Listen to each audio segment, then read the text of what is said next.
Welcome to Team ypww. Lesson 10. I do not own the rights to this music. Today's topic is the wonder of the word, authenticity. Part 4.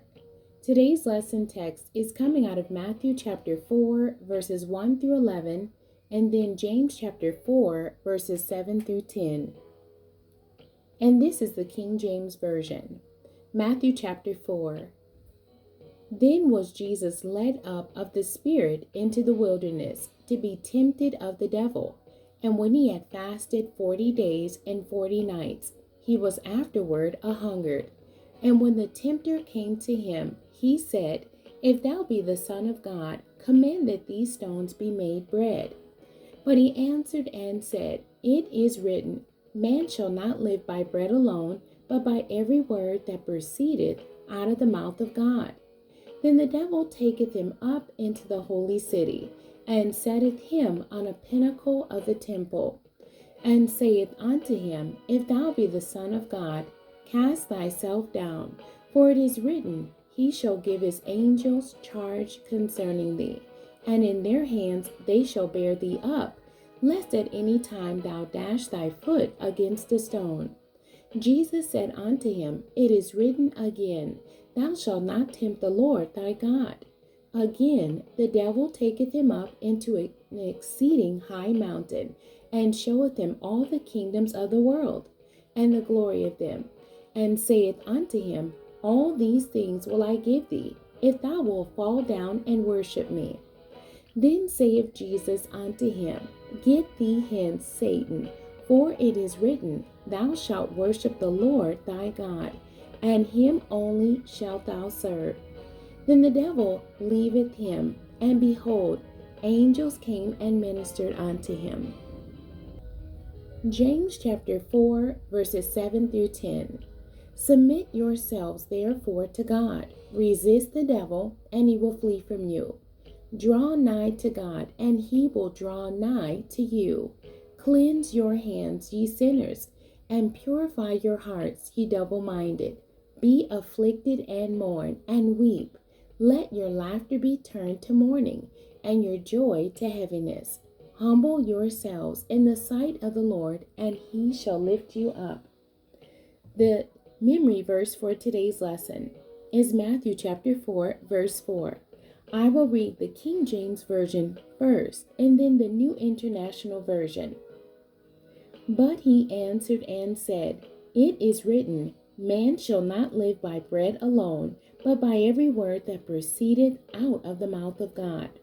The New International Version.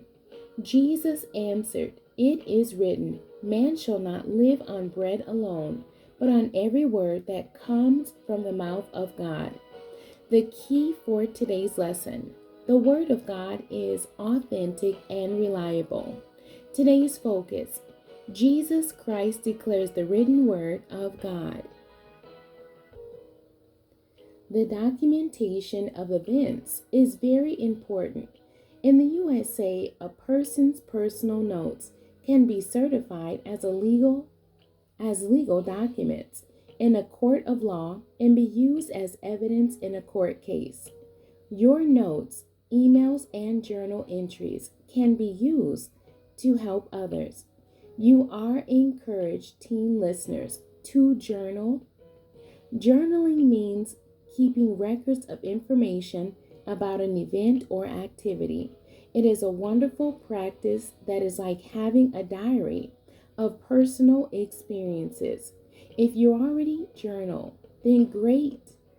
Keep it up. Continue and expand.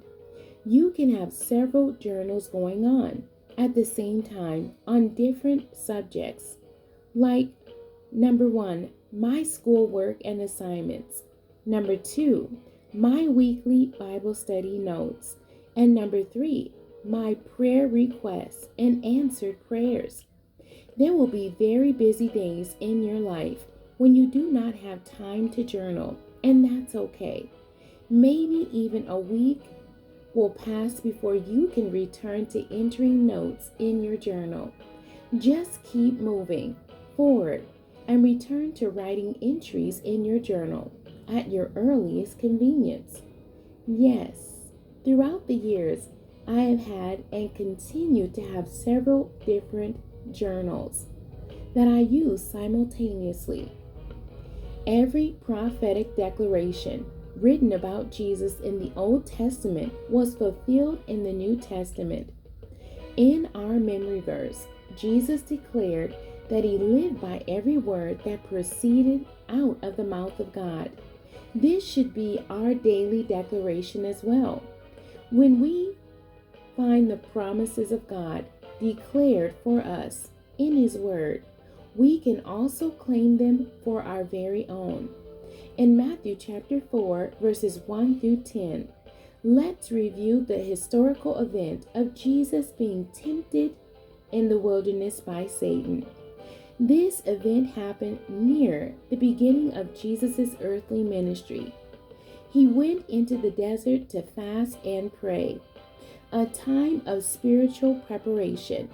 There, Jesus was tempted by Satan in three significant ways. Each time he answered the devil and began his response with an "It is written," a direct quote from the Word of God. Number 1, physical temptation, doing what feels right.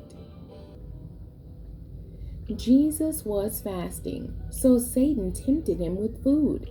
Jesus replied with our memory verse that declares that it is written, "Man shall not live by bread alone, but by every word that proceedeth out of the mouth of God." Number 2, emotional temptation, questioning God's love.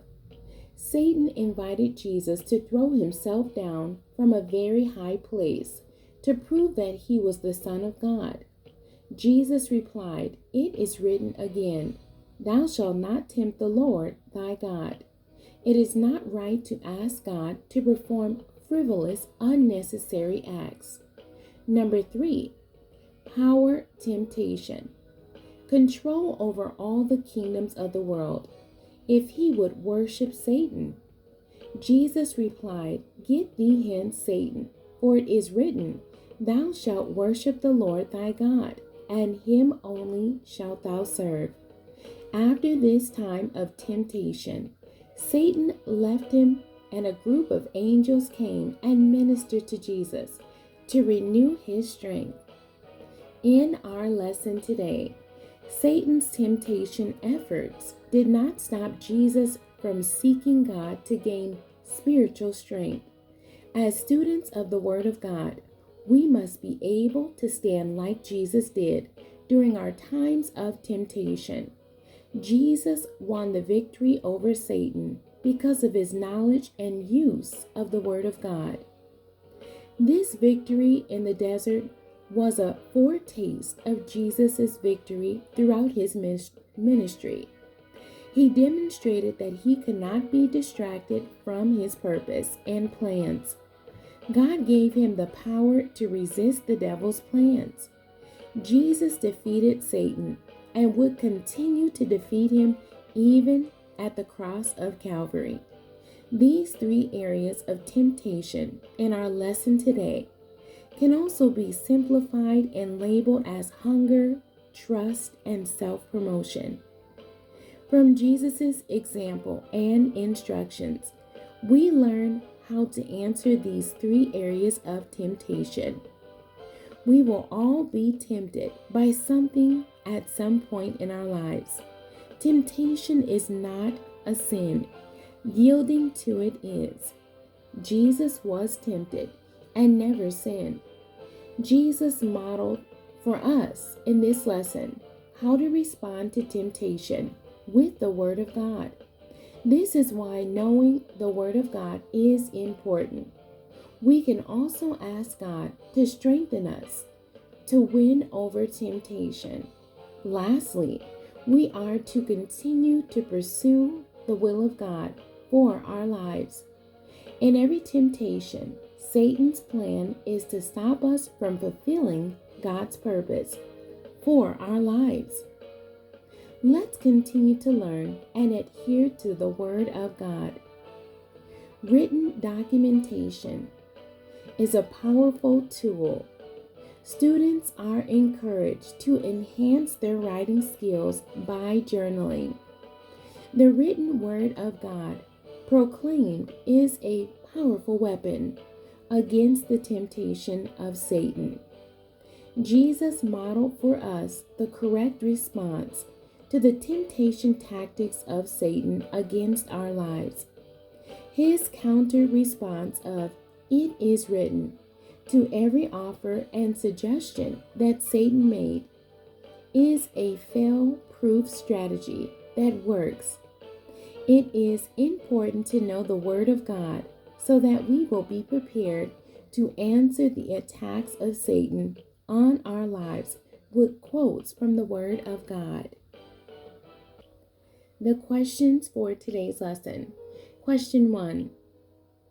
There are no shortcuts to success. In today's lesson, Satan tried to offer Jesus a type of get-rich-quick scheme.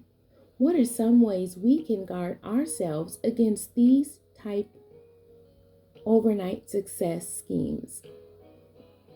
Number 2, have you ever been tempted to question God's love for you?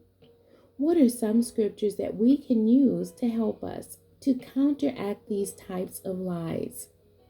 And number 3, James chapter 4 verses 7 through 10 shares some great strategies of how to stand against temptation.